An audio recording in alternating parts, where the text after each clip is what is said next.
Texto expositivo. Son aquellos que explican y desarrollan en tema. Su finalidad es informar temas de interés general para un público no especializado y testificado de un tema en particular. En texto expositivo no refleja sus sentimientos ni da su opinión, sino que aporta datos e información veraz y contrastada, es decir, que se puede comprobar.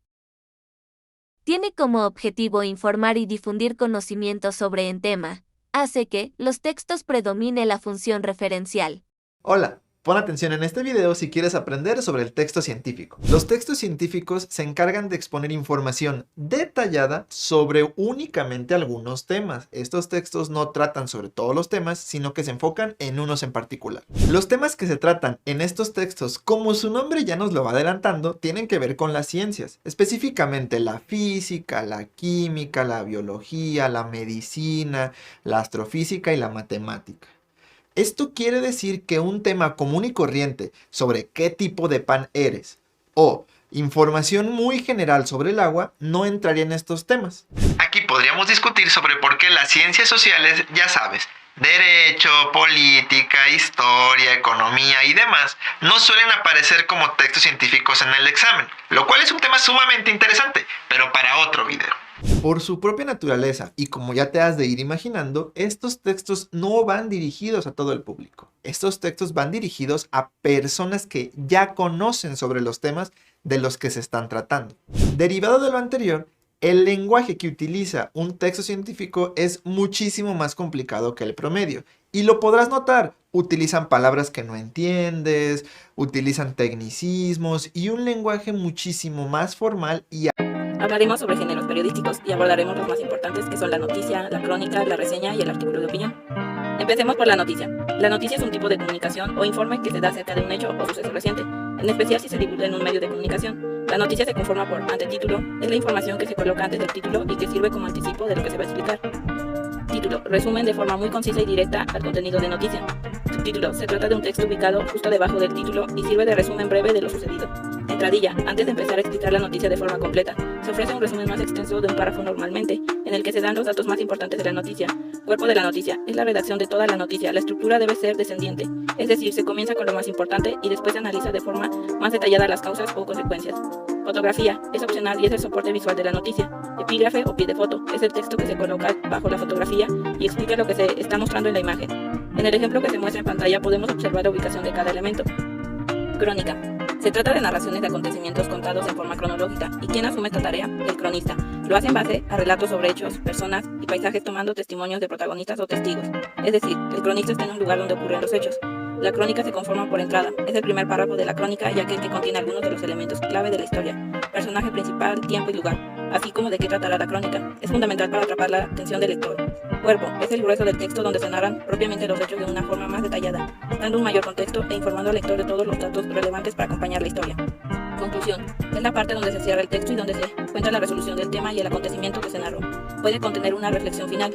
En el ejemplo que se muestra podemos observar en dónde está acomodado cada elemento que conforma la crónica. Reseña. Una reseña crítica es un texto en el que se resume y se emite una opinión respecto a una producción artística o científica. La reseña está compuesta por datos de identificación de la obra. Presentación de la obra, reseñada, consta de uno o dos párrafos que contextualizan diversos aspectos de la obra. El estilo del reseñista es clave para que el lector se interese por el producto reseñado, tema, género, autor, etc. Síntesis, descripción de los aspectos más relevantes. Crítico, el autor de la reseña analiza y emite un criterio sobre las fortalezas o debilidades de la obra. Recomienda, hace observaciones o descalifica la obra reseñada.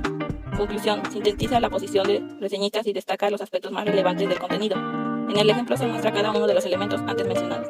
Artículo de opinión. El artículo de opinión es un texto de opinión personal que aborda de manera extensa un tema. Está escrito por personas asociadas al medio donde aparece publicado. Los autores habitualmente son personas con experiencia y reconocimiento. El artículo de opinión está compuesto por título de columna, autor, título de artículo compuesto por introducción, se presenta el tema sobre el que se va a argumentar o tratar. La tesis puede aparecer aquí o al final. En el desarrollo o cuerpo argumentativo aparecen los argumentos y los contraargumentos que el articulista va a presentar para defender su tesis o intentar convencerlo de ella. En este apartado pueden aparecer ejemplos, citas y diferentes tipos de argumentos como los de autoridad o de analogía, entre otros. En la conclusión aparece la síntesis de las ideas expuestas anteriormente.